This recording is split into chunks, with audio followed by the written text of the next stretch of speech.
je m'excuse, je parle au frère. Je parle au frère. Ta femme ne connaît pas combien tu gagnes. Il ne connaît pas tes mots de passe. Il ne connaît même pas les comptes bancaires, le numéro du compte bancaire. Des fois, tu envoies l'argent à tes amis, à tes anciennes copines, à des gens en Afrique. Ta femme ne sait même pas les transactions que tu fais. Maintenant, tu demandes à cette femme d'être en paix. Non. Elle ne peut pas être en paix. Pourquoi? Parce que toi, tu es un mystère. Voilà pourquoi, si Dieu demeure un mystère pour l'Église, l'Église est tourmentée, frère. L'Église est tourmentée. Laissez-moi lire l'écriture que m'a donné mon bien-aimé Jean Didier. Proverbe chapitre 29, verset 18. Proverbe. Allons-y. Allons-y, Proverbe. C'était quoi? Proverbe combien? Je vais voir ça. Proverbe. Il a dit Proverbe chapitre 29, 18. Hein? Ok. Prenons Proverbe 29, 18. Proverbe 29, 18. Lisons. Qu'est-ce qui est écrit? Quand il n'y a pas de révélation, le peuple est sans frein. Et reste s'il observe la loi. Tu vois, ça d'abord c'est la révélation. Dans la révélation, dont nous l'Église, s'il n'y a pas de révélation, la révélation ici, ce n'est pas forcément les interprétations des Écritures comme beaucoup font des confusions. C'est le fait que Dieu ne s'est pas caché. Il s'est révélé. Il a dévoilé son intérieur. Une fois que Dieu dévoile son intérieur, la femme est apaisée. C'est pourquoi il dit, soyez en paix et que votre cœur ne se trouble point. Pourquoi? Parce qu'il nous a fait connaître sa volonté. Je m'en vais au Père vous préparer une place, je reviens. Nous avons cette connaissance. Donc, la connaissance de l'homme donne la paix à la femme. Tu vas voir, elle va grossir. Elle ne grossira pas à cause de stress, non. Tu verras même les joues. Elle aura des très belles joues. Même son teinture, hein, on dit sa teinture, même sa teinture va changer seulement parce qu'il est informé. Tu verras même pour préparer à la maison, ça ne les dérange pas. Elle va commencer à préparer en chantant. Parce qu'elle a la connaissance de l'homme. Mais non, toi tu es un mystère. On ne sait même pas ce que tu es. Tu es devenu comme Jésus devant les pharisiens. Tu es qui toi? Fils de Marie et de Joseph. Des fois un prophète. On ne comprend pas qui tu es. Toi tu es qui? Jésus pose la question aux disciples. Qu'est-ce que les gens disent de moi? Certains disent que. Donc ils ne connaissaient pas. Et vous? J'aime Pierre. Pierre dit, tu es le fils du Dieu vivant. Jésus répond, ça là, tu ne l'as pas connu par toi-même. C'est le Père. Voilà. Donc, le Père a donné la réponse de la révélation. Est-ce que vous comprenez? Donc, c'est pourquoi les ciels qui s'ouvrent, c'est-à-dire c'est l'homme qui se révèle. C'est-à-dire c'est Dieu qui se dévoile. Une fois que Dieu s'est dévoilé, la femme est en paix. J'ai fait l'exhortation aux frères.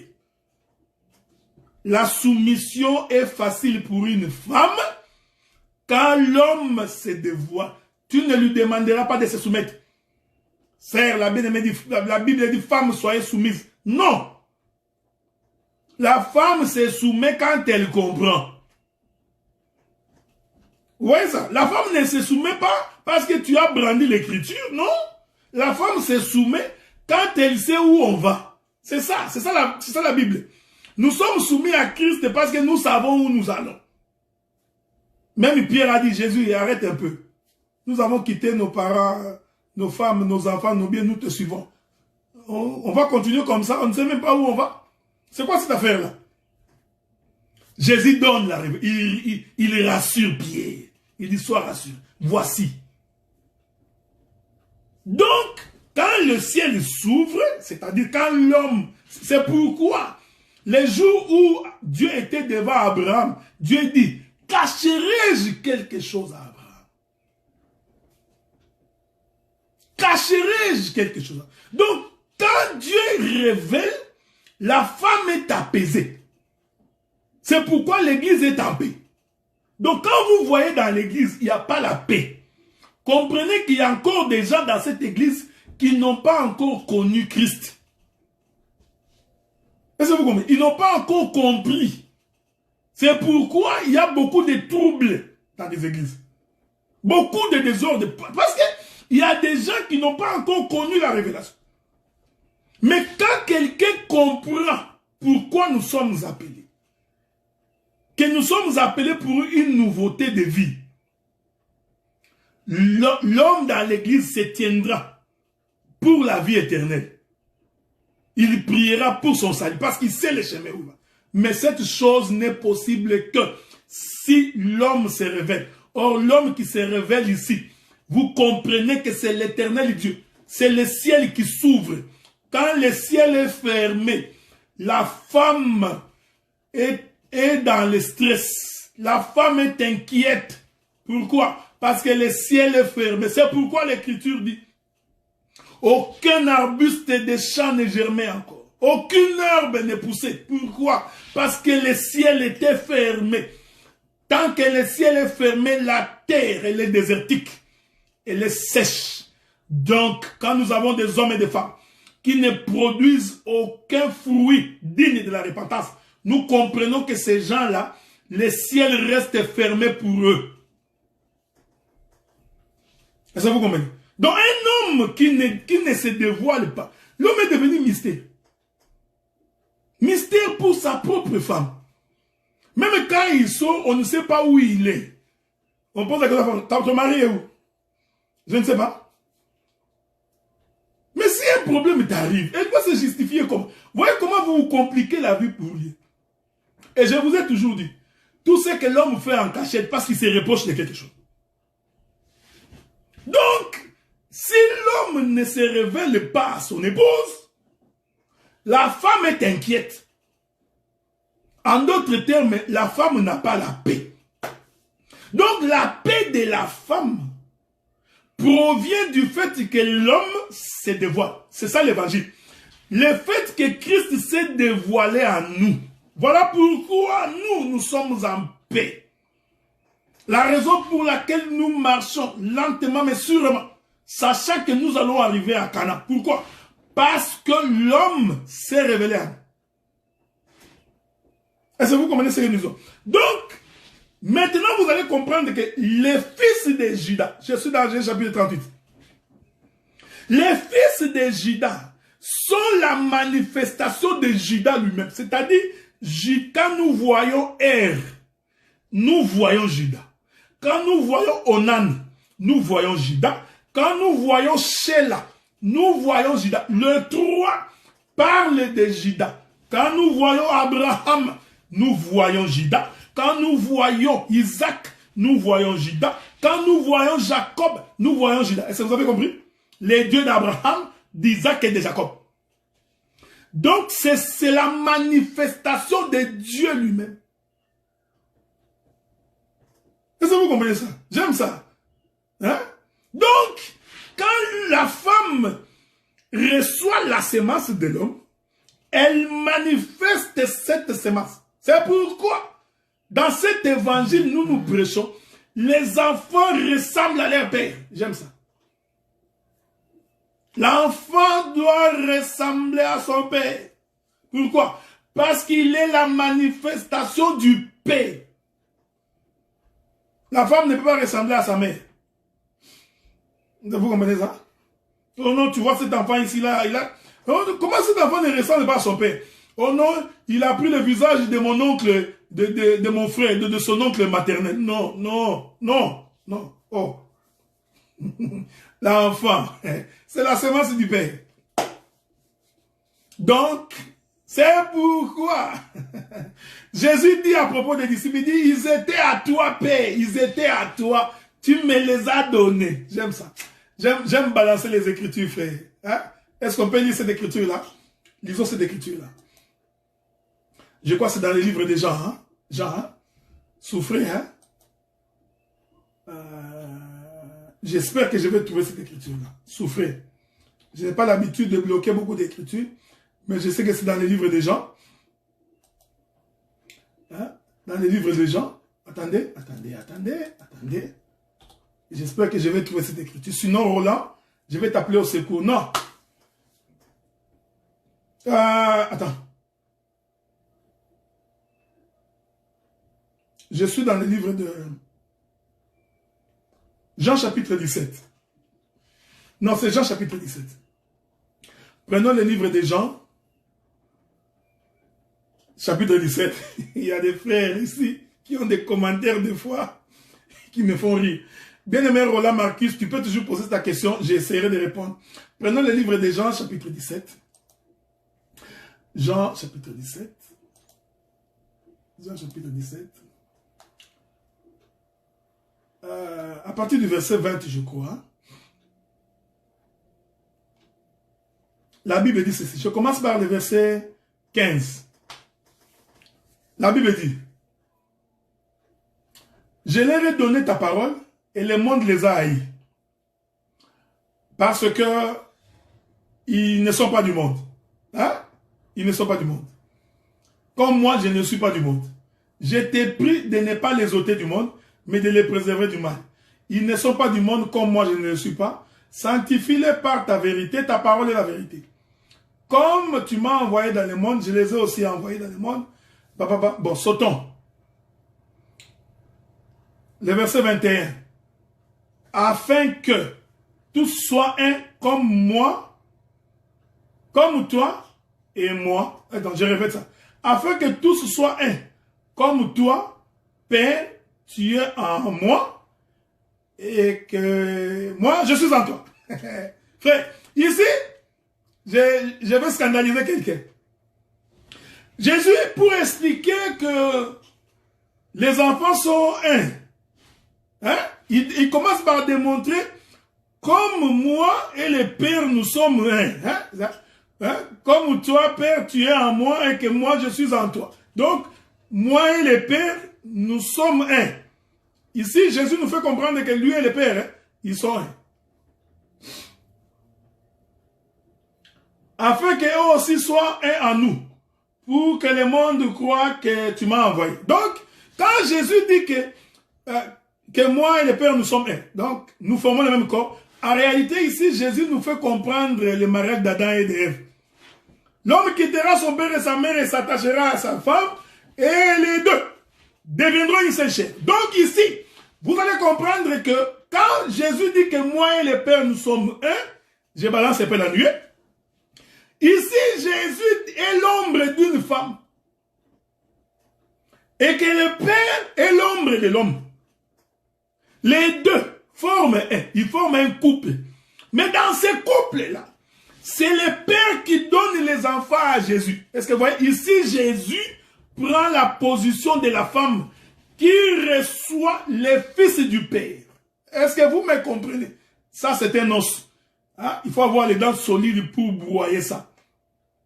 Je répète l'écriture. Verset 22. Il est écrit: je leur ai donné la gloire que tu m'as donnée, afin qu'ils soient un, comme nous sommes un. Est-ce que vous comprenez ça? Donc, la gloire que tu m'as donnée, je les ai communiquées, pour qu'eux aussi soient un. Ici, je t'informe que je suis en train d'expliquer toute la Bible. Donc, quand Jésus dit que lui et le Père sont un, ici, Jésus ici est identifié à une femme. Pourquoi? Parce que ici, Jésus est sur la terre, né d'une femme. Mon bien-aimé Guilain dit, il n'a pas bien compris. Je vais aller doucement. Je vous avais dit que c'est un os. Laissez-moi aller doucement, ok? Pour que mon bien-aimé Guilain puisse me comprendre. J'ai relu l'écriture. Jean, chapitre 17, 21e verset. Afin que tous soient un, comme toi, Père, tu es en moi, et comme je suis en toi, afin qu'eux aussi soient un en nous, pour que le monde croie que tu m'as envoyé. Je répète ça. Même ma bien-aimée sœur Alice n'a pas compris. J'ai continué l'écriture. Lisons d'abord. Verset 22. Il est écrit. Bien-aimé, beaucoup n'ont pas compris. Je savais. On va aller doucement. L'écriture dit. Moi en eux et toi en moi, afin qu'ils soient parfaitement un, et que le monde connaisse que tu m'as envoyé et que tu les as aimés comme tu m'as aimé. Est-ce que vous me suivez? Vous lisez d'abord les textes. Les textes nous font comprendre que Jésus dit, lui et le Père sont un. Dans son discours, Jésus continue pour dire que le Père l'a aimé. Donc Jésus est l'amour du Père. Voilà comment on explique les Écritures. Ok? Or, l'amour, c'est généralement l'amour de l'homme vis-à-vis de la femme. Selon les livres des Éphésiens. Marie, aimez-vous, femme. Voyez-vous? Dieu a tant aimé le monde. Ici, le monde, c'est la femme. Donc, l'amour, c'est toujours l'apanage de l'homme. Et l'amour de l'homme, c'est toujours pour sa femme. Donc, maintenant, quand Jésus dit que le Père m'a aimé, nous sommes dans l'ombre. Ici, Jésus est en train de prendre la position d'une femme. Pourquoi j'ai dit cela? Je suis rentré dans la création. Quand on amena Ève vers Adam, il dit, voici l'os de mes os, chair de ma chair. On l'appellera femme.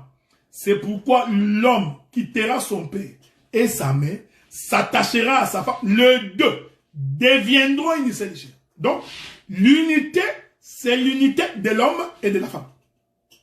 Est-ce que vous me comprenez? Ici, maintenant, vous allez comprendre que quand Jésus, il dit que le Père m'a aimé, Jésus s'identifie à la femme. Or, selon les livres d'Ésaïe 62, verset 4, la femme est une terre. Voilà pourquoi Jésus est né d'une femme terrestre, portant la chair comme nous. Est-ce que vous voyez? Quand Jésus porte la chair comme nous, il s'identifie, je dis bien identifie, à une femme. Voilà pourquoi Dieu, s'identifiant à l'homme, a aimé Jésus. Est-ce que vous comprenez? Là, je suis vraiment allé simple. Bien-aimé Roland, Marcus, je prendrai ta question. Donc, maintenant, vous allez remarquer, dans les textes que nous sommes en train de lire, je continue, hein, parce que peut-être vous n'avez pas compris ce que je voulais dire après. La Bible dit, le verset 22, Jean 17, verset 22. Je leur ai donné la gloire que tu m'as donnée, afin qu'ils soient un comme nous sommes. Voyez-vous, or, les disciples ici sont identifiés aux enfants de Jésus. Il dit, je ne vous laisserai pas orphelins.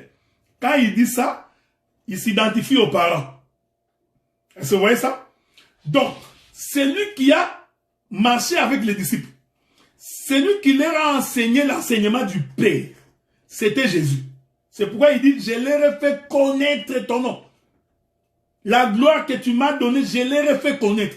Donc ici, Jésus s'identifie à la maman qui enseigne aux enfants la loi du Père. Est-ce que vous avez vu ça, frère? Donc ici, les disciples sont donc les enfants de Jésus. Mais Jésus dit que ce sont les enfants que toi, Dieu, tu m'as donnés. C'est cette écriture-là que j'ai cherchée. Je ne sais pas. Hein, il dit, ils étaient à toi, mais tu me les as donnés. Hein, attendez. Je ne sais pas si je trouverai cette écriture-là. C'est cette écriture-là que je cherche noir sur blanc. Pour que nous puissions bien marcher. Roland est où? Il dort ou quoi? Je reviendrai sur Galates chapitre 4 plus tard. Je vais revenir là-bas, bien aimé.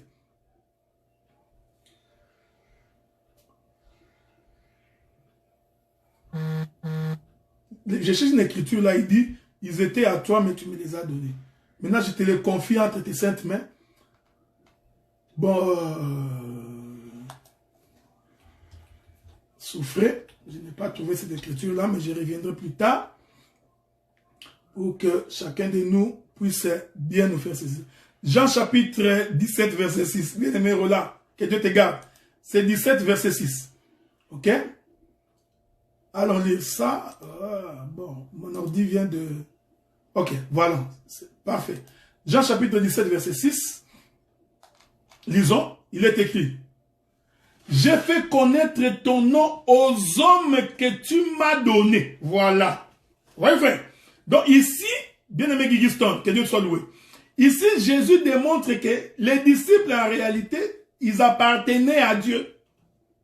Donc, Dieu a pris, c'est les disciples, il a donné à Jésus. Donc, nous comprenons que ici, Jésus devient une femme. Voyez-vous?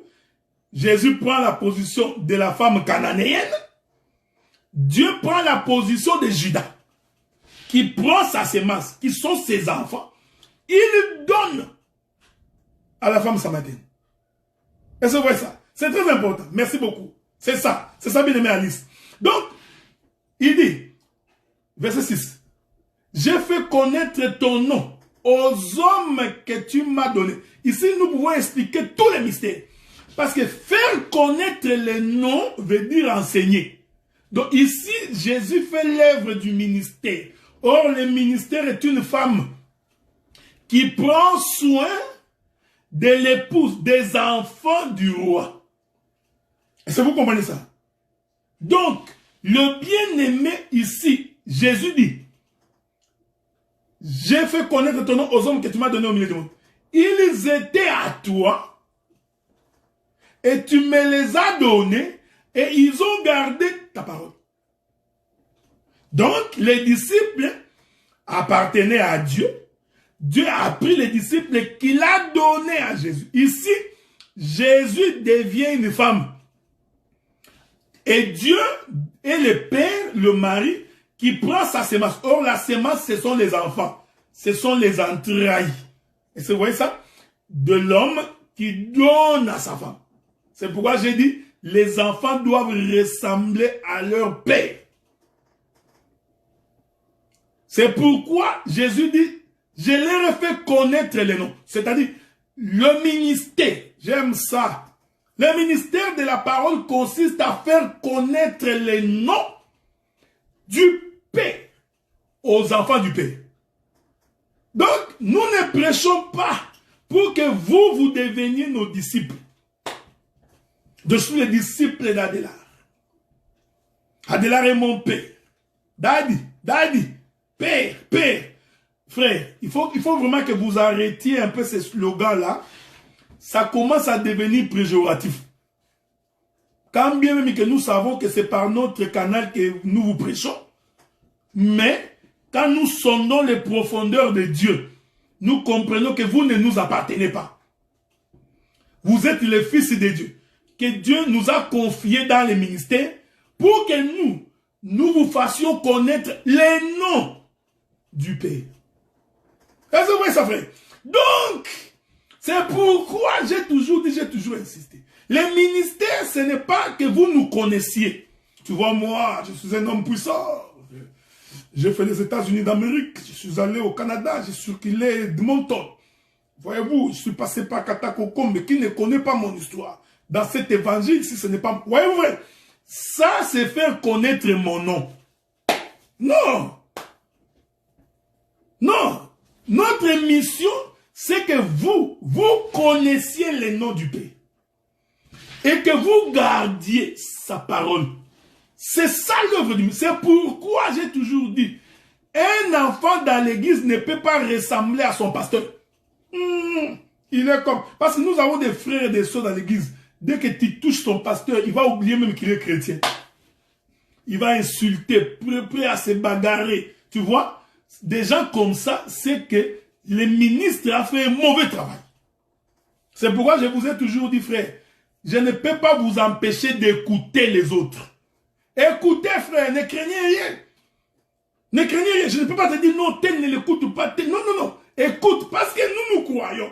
Si nous t'avions fait connaître que Christ, tu ne seras pas mon... Vous ne deviendrez pas mes fanatiques. Non. Vous pouvez bien m'aimer, mais tu ne deviens pas fanatique d'un prédicateur. Nous avons des gens, parce que tel prédicateur et tel autre ne se parlent pas. Tu vois aussi un frère, il s'aligne aussi. D'abord, ce qui est encore pire, c'est lorsque deux prédicateurs ne se parlent pas. Deux prédicateurs, ils prêchent Dieu, mais des ennemis. Maintenant, tu verras, les disciples aussi, chacun, commence à se rallier derrière son prédicateur. Même si l'autre dit des choses qui sont vraies, il prêche la vérité, il ne peut pas dire Amen. Son cœur est mauvais. Il a des difficultés pour dire Amen. Pourquoi? Tout simplement parce que lui, il est fanatique de l'autre prédicateur.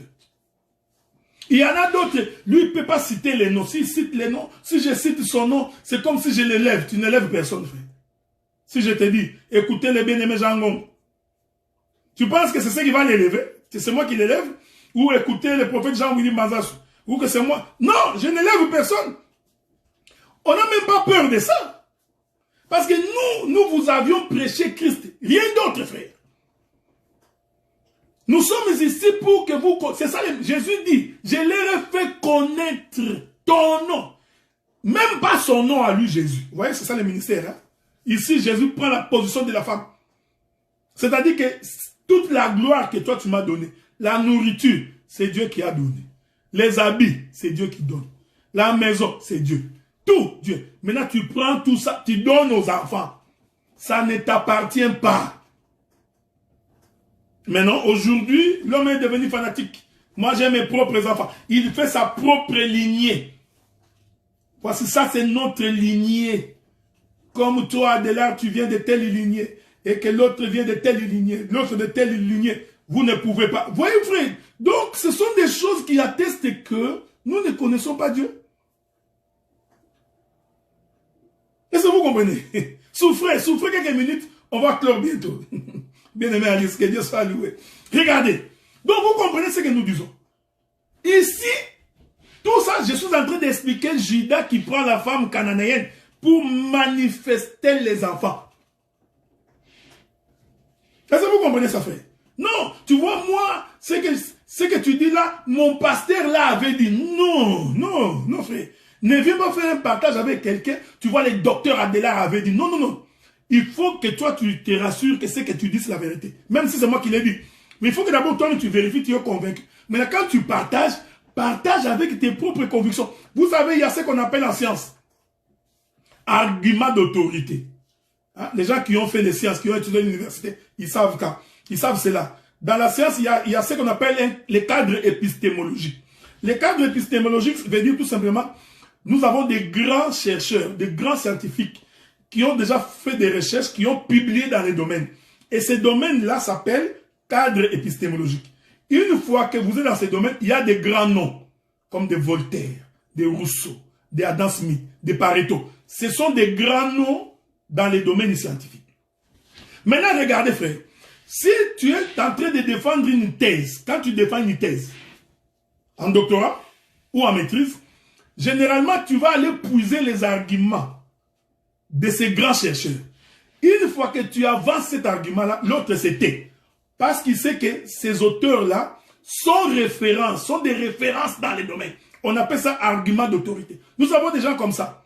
Quand vous partagez, il va vous dire, bien aimé, mais le docteur Adélard avait dit. Tu vois, lui pense que quand il dit docteur Adélard, comme un docteur Adélard est réputé, pour lui, ça devient un argument d'autorité. Donc, tout ce que le docteur Adélard avait dit doit être dit amen, amen. Ça devient un dogme. Non. Non, tu vois, ce que j'ai dit ici, c'est le prophète Jean-Willy qui avait dit. Il croit parce qu'il a dit Jean-Willy, ça devient... Frère, ce n'est pas ça l'argument d'autorité. L'argument d'autorité, c'est la Bible. Ce sont les Écritures. Est-ce que vous comprenez ce que nous disons? C'est très important. Ce sont les Écritures. C'est pourquoi la mission du ministre, ce n'est pas de créer des fanatiques. Non. Nous créons des fanatiques de la parole. Des gens qui soutiennent. Mais aujourd'hui, nous avons des talibans. L'homme est prêt à se sacrifier pour son prédicateur. Il est prêt à mourir.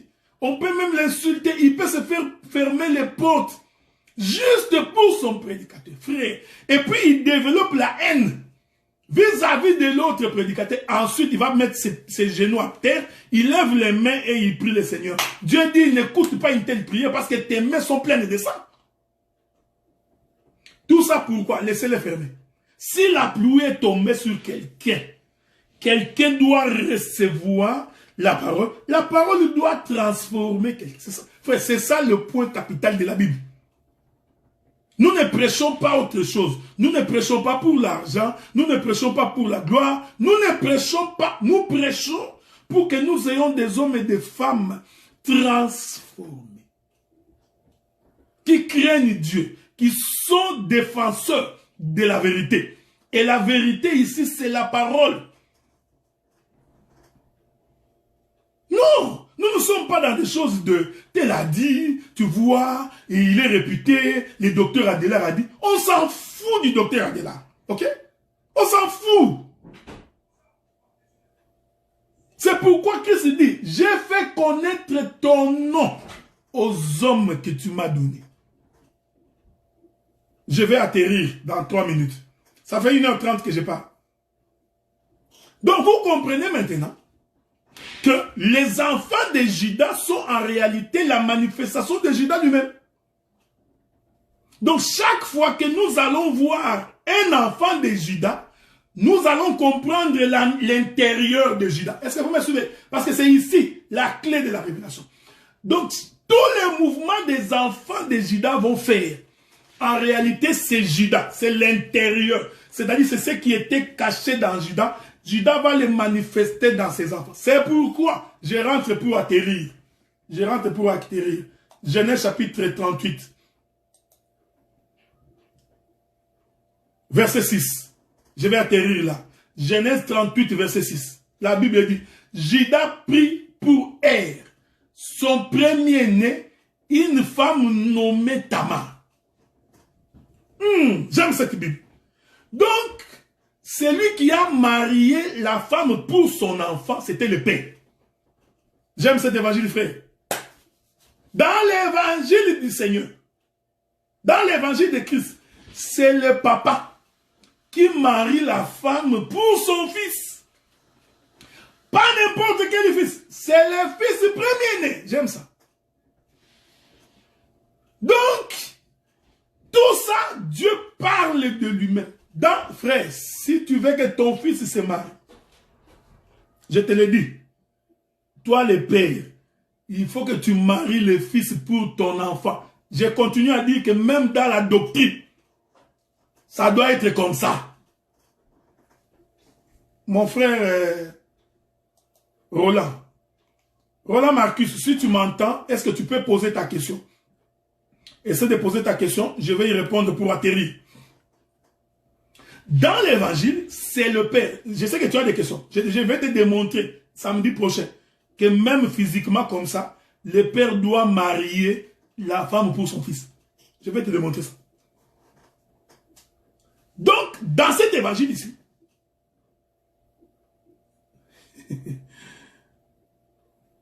voilà, dans cet évangile, j'attends la question du frère Roland. Dans cet évangile, Judas, le père, il marie la femme pour son fils premier-né.